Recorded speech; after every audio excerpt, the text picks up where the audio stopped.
आज हम डिस्कस करने वाले हैं advantages and disadvantages of extension education.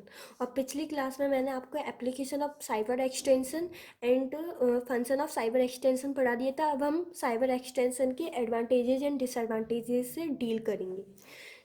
It's the most revolutionary method of agricultural extension teaching method.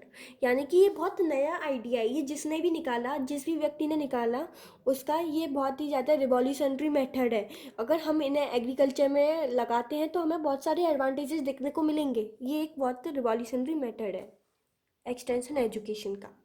Due to its convenience the latest technologies invented in the other end of the world will reach in a minute to the local farmer. यानी कि यदि मान लीजिए America में कोई नई technology develop हुई है और हमारा मान लीजिए यूपी का कोई भी गांव है, छोटा गांव उदयपुर, तो उसका भी एक फार्मर है, वो भी उस इंफॉर्मेशन को पा सकता है through the help of cyber extension. Okay, rural communities do not feel we are isolated. ये कहता है कि जो रूरल कम्युनिटीज़ हैं वो ये फील नहीं कर पाएंगे अब ज़्यादा समय तक कि हम अकेले हैं, बल्कि उनमें ये फीलिंग आएगी कि हम बाकी और संसार के साथ, वर्ल्ड के साथ कनेक्टेड हैं। Okay, the internet will become a rich source of education not only for the farmers, also for as family. और इंटरनेट क्या है? ये एक रिच सोर्स ऑफ इंफॉर्मेशन बन चुका है। आप कुछ भी चीज़ सर्च करिए तो आप उसके 2 सेकंड के अंदर, अगर आपका नेट अच्छा है तो आप उसके बारे में बहुत सारी इन्फॉर्मेशन गेट कर सकते हैं। ना ही किसी जगह जाए, ना ही किसी बुक के पेज पलट के, आपको वो इन्फॉर्मेशन मिल जाएगी। तो ये रिच सोर्स ऑफ इंफॉर्मेशन है। Farmers will be well educated and aware of agricultural technologies by seeing, hearing and watching the demonstration. तो इससे क्या कहता है फिफ्थ पॉइंट की जो फार्मर्स है वो एजुकेटेड हो सकते हैं और अवेयर हो सकते हैं एग्रीकल्चर टेक्नोलॉजी के बारे में बाई सीइंग ऑनलाइन सोच और ऑनलाइन डेमोस्ट्रेशन। लाइक कुछ भी कोई टेक्नोलॉजी है, हम उन्हें ऑनलाइन डेमोस्ट्रेट करके फार्मर्स को वेल एजुकेटेड बना सकते हैं। Okay. Farmers will be well informed of latest issues related to agriculture around the world. Due to the cyber extension system up to date data, farmers are able to forecast the weather, their harvest and even market trend.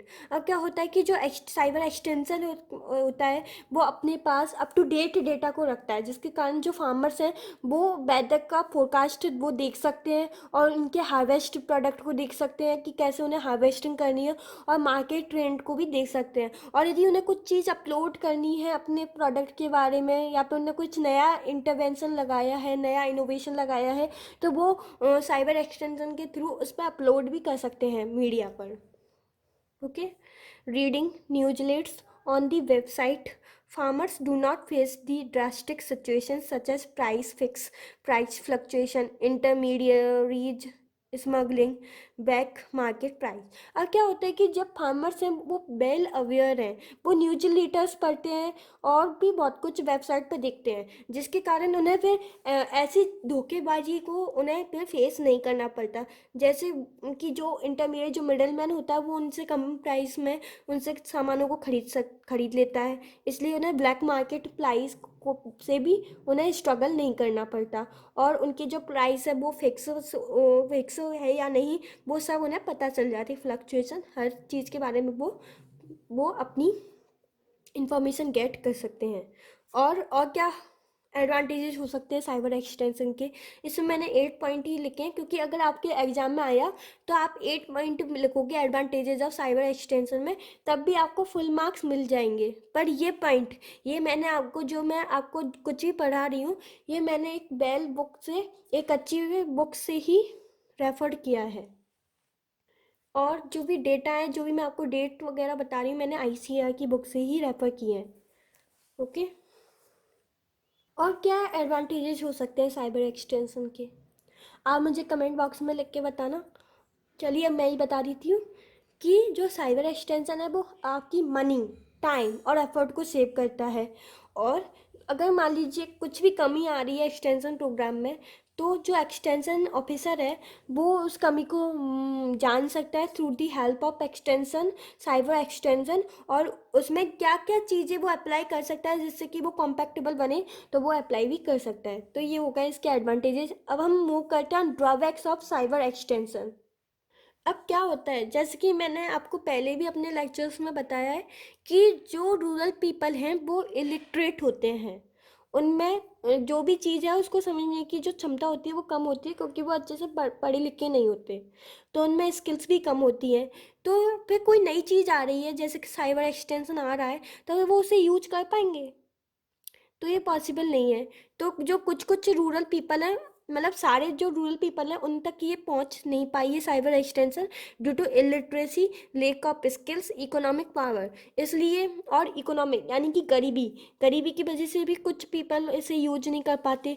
तो इसी कारण से ये हर किसी के पास नहीं पहुंच पाया है। तो यही एक एम है कि इसको हर पीपल तक पहुंचाया जाए और हर एक पीपल लिटरेट हो इंडिया का। Okay, there will be both irrelevant and relevant messages. Cyber extension is more expensive. और क्या है कि जो साइबर एक्सटेंशन पे कुछ भी मैसेजेस आ सकते हैं जो कि हमारे काम के भी हो सकते हैं और जो काम के भी नहीं हो सकते, तो वो सबको दिखाता है। और ये एक बहुत एक्सपेंसिव टेक्निक है। हम देखते थे कि पहले, अब तो फिर भी नेट सस्ता हो गया है, चीप हो गया है, लेकिन पहले जब हम यूज करते थे नेट, तो वो 2G नेट भी कितने रुपए में मिलता था वो भी हम आज जान सकते हैं, देख सकते हैं। पहले हम जब, अभी तो हम सब यूज करते हैं नेट, लेकिन पहले हम ऐसे यूज नहीं कर पाते थे, नेट बहुत महंगा था।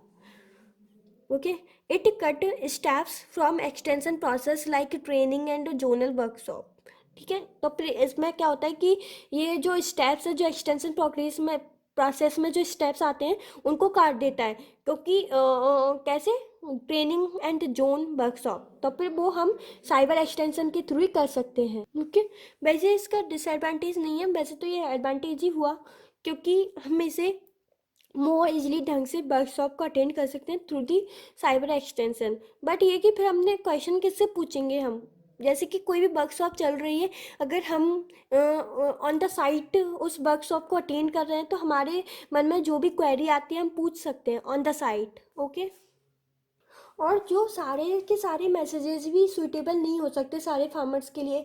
मान लीजिए एक फार्मर्स है, उस फार्मर है उसको कुछ और मैसेज सूटेबल है, लेकिन जो दूसरा फार्मर है उसे कुछ और, तो सारे के सारे मैसेजेस सूटेबल नहीं होते फॉर ऑल फार्मर्स के लिए।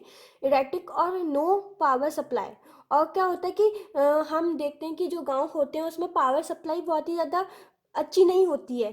जैसे हमारे यहाँ, हम जैसे शहर में रहते हैं, तो फिर लाइट की जो सप्लाई है वो हमारे पास कांस्टेंट रहती है, लेकिन गांव में ऐसा नहीं है। यदि मान लीजिए उनकी बैटरी लो हो जाती है, तो फिर वो चार्ज कैसे करेंगे अपने मोबाइल को, और फिर वो देख भी नहीं पाएंगे फिर जो चीज़ है, क्योंकि उसके लिए चीज़ें चार्ज होना भी ज़रूरी है। इसलिए पावर सप्लाई भी गाँव में अच्छी नहीं होती। Lack of reliable telecom infrastructure in rural areas. So इसमें ये रूरल एरियाज में ये टेलीकॉम कॉम इंफ्रास्ट्रक्चर भी अच्छा नहीं होता, जिसके कारण और भी वो अच्छे से अपनी इंफॉर्मेशन को गेट नहीं कर पाते। Lake of information and communication technologies, trend main power in rural areas. और इंफॉर्मेशन एंड कम्युनिकेशन टेक्नोलॉजीज का भी लेक होता है, मेन पावर भी ट्रेंड नहीं है, तो इसीलिए ये एक और डिसएडवांटेज है, जिसके कारण जो साइबर एक्सटेंशन है वो रूरल एरियाज में नहीं पहुंच पाता। Lake of content locally relevant and in local language, यानी कि जो लोकल लैंग्वेज में जो कंटेंट है वो नहीं है। यानी कि मान लीजिए कोई रूरल पीपल है, उसके सामने यदि आप इंग्लिश बोलोगे तो वो नहीं समझ पाएगा। इसलिए जो लोकल लैंग्वेज की लेक है। इशू ऑफ सस्टेनेबिलिटी, और सस्टेनेबिलिटी भी नहीं है साइबर एक्सटेंशन की। तो ये इसके कुछ ड्रॉबैक्स थे, तो 9 पॉइंट्स आप लिख सकते हैं, आपको फुल मार्क्स मिल जाएंगे। कहीं क्वेश्चन आ सकता है कि right the advantages and disadvantages of cyber extension, तो उसमें आप इतना पॉइंट लिख दोगे जो मैंने आपको एडवांटेजेस बताए और डिसएडवांटेजेस, आपको फुल 10 मार्क्स मिलेंगे। अब इसके कुछ और लेक्चर बाकी हैं, फिर हमारा एक्सटेंशन एजुकेशन कंप्लीट हो जाएगा। Thanks for watching.